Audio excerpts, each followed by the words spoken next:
My name is Theophilus Tawanda Mutsindiko. I come from Zimbabwe. Zimbabwe is a small country in Southern Africa. We are a population of about 16 million. And I work for Pelham Zimbabwe, Participatory Ecological Land Use Management Zimbabwe. We are part of the regional Pelham Association, which my colleague from Tanzania was just talking about. So the current situation in Zimbabwe right now, we are in a very uncertain political and economic environment. We don't have a working currency. Just recently there was an election, and that resulted in serious inflation of prices because the results were contested and people were panicking and were using the US dollar, which was externalized by companies and individuals, and now is in short supply in Zimbabwe. So it's causing a panic because now it's being sold on the black market. And the government is trying to deal with all this, and the government is using maize as a pillar of development. And so this is the context in which we are trying to bring about agroecology, and that presents even more of a challenge because government wants quick results to fix the current crisis, and unfortunately for them, agroecology does not yield quick returns quickly enough to fix the situation. So that's the kind of struggle that we are in presently, but hopefully things will get better in the future. So Pelham Zimbabwe is an advocacy and a network organizations. We are an association of civil society organizations who work with smallholder farmers in agroecology. And we have a program being supported by Bread for the World called Zimbabwe Seed Sovereignty Program, ZSSP. So in this program, we are trying to strengthen the resilience of smallholder farmers through seed sovereignty. So we work through partners. Pelham Zimbabwe does not implement projects on the ground. We work with partners, I think about 7, who do the actual implementation on the ground, who are in direct contact with farmers. We work at the coordination level and at the advocacy and lobbying stage of the program. So the program began early this year, I think maybe March, April. And so our partner organizations have been doing various activities with farmers. We work through seed study groups where we have members, maybe 12, 10, and mostly we work with women who are the custodians of the land. And what happens in these seed study groups is they learn about seeds, and they have demonstration plots where, like, when they take seeds through the seed phase that we usually have at district, provincial, and even national level. So they bring those seeds and they have a demonstration plot where they implement the practices that they are being taught. We also teach them agroecology, land preparation, water harvesting, using natural methods to get rid of pests. So they practice all these things on a demo plot before they take it to their individual fields. And those work as a base to see what works, what doesn't, which seeds can work in this area, which seeds won't work in the area. And we also do learning visits. We transport farmers from one district to another, one province to another, where they learn what farmers are doing in other areas, and also that enables them to exchange seeds and knowledge around seeds. And also we work with seed specialists. What happens is a group of farmers, a seed study group, sits down with a seed specialist who then educates or builds the capacity of these people in seed saving, sharing, methods of preserving seeds, getting rid of pests, and different things around seed. Yeah, I think that's it about what happens on the ground. Now, so from the work on the ground, we then go to the lobbying and the advocacy. This has not yet begun. This will begin, I think, from end of this year and next year, and yeah, the project ends in 2021. So the next 2 years, then we will move our thrust towards advocacy and lobbying. We are building the capacity of smallholder farmers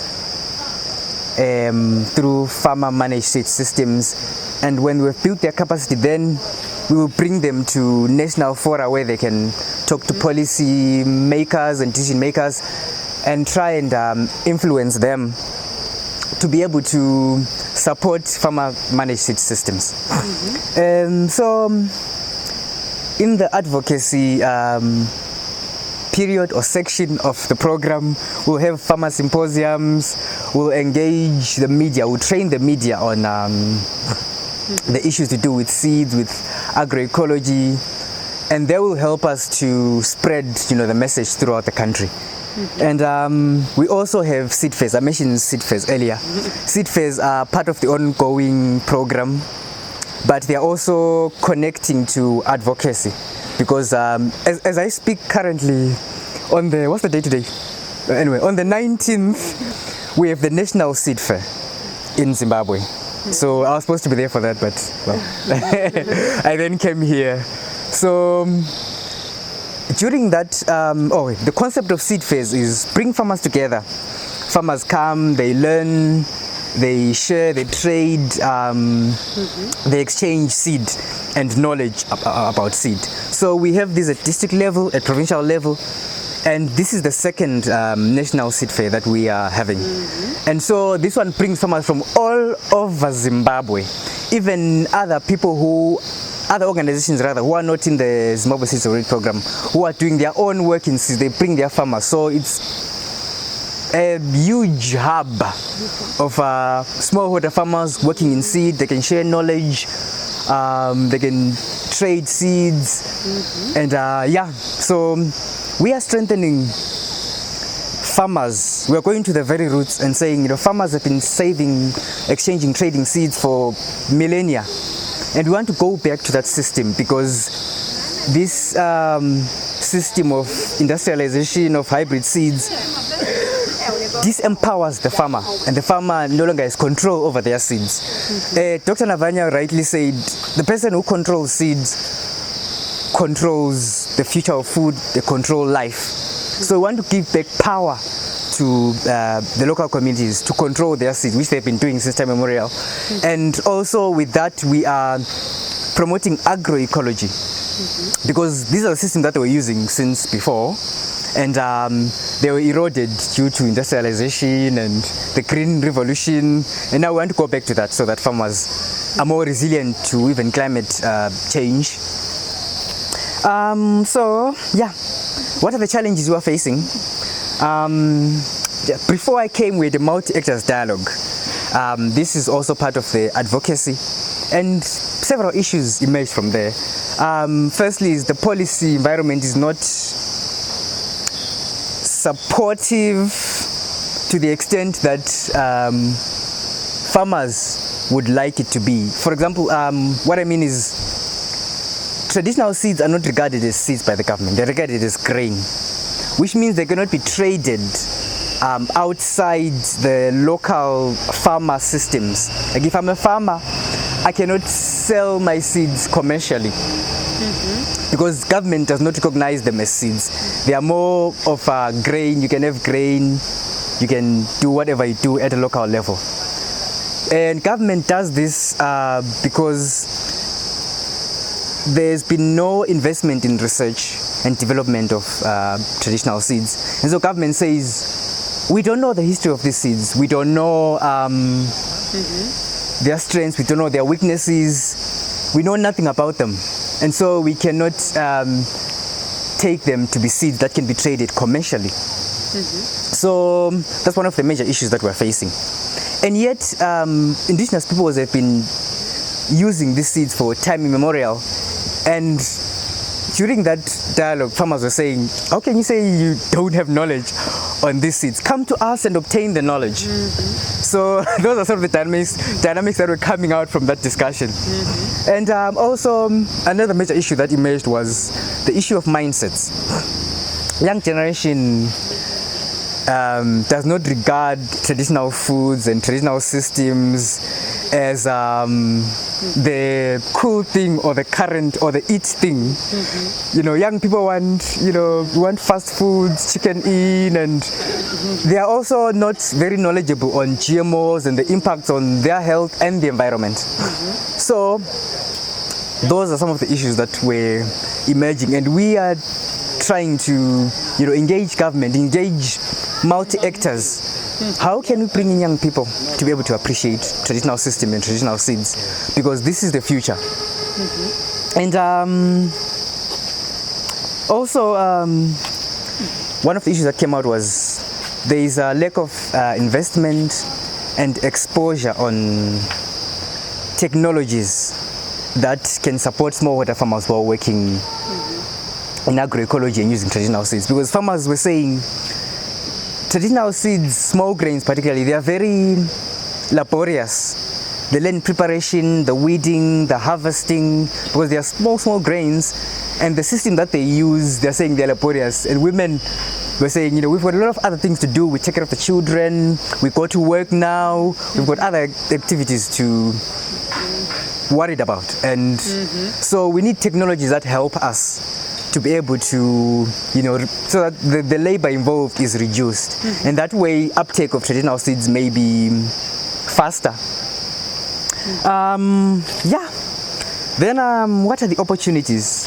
In Zimbabwe, we have a new government, which is not yet stable, like I mentioned earlier. But the new government is open for business. They are saying, come, let's dialogue, come, let's talk. How do we mend Zimbabwe? How do we fix the country?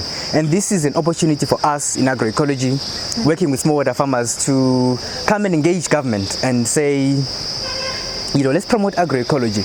And during the multi-acre dialogue, actually, we had an official from the Seed Services Department who was saying, what could work, because government is currently using hybrid seeds to, try and pull us out of the mess that we're in. They're saying, what could work? Maybe zoning.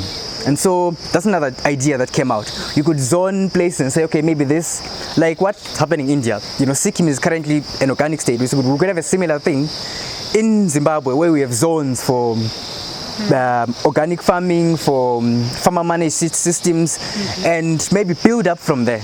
And that seemed like a practical resolution given the current context, because though we are promoting agroecology and traditional seeds, we have also to be wary of and practical about what the government will accept and what will not accept.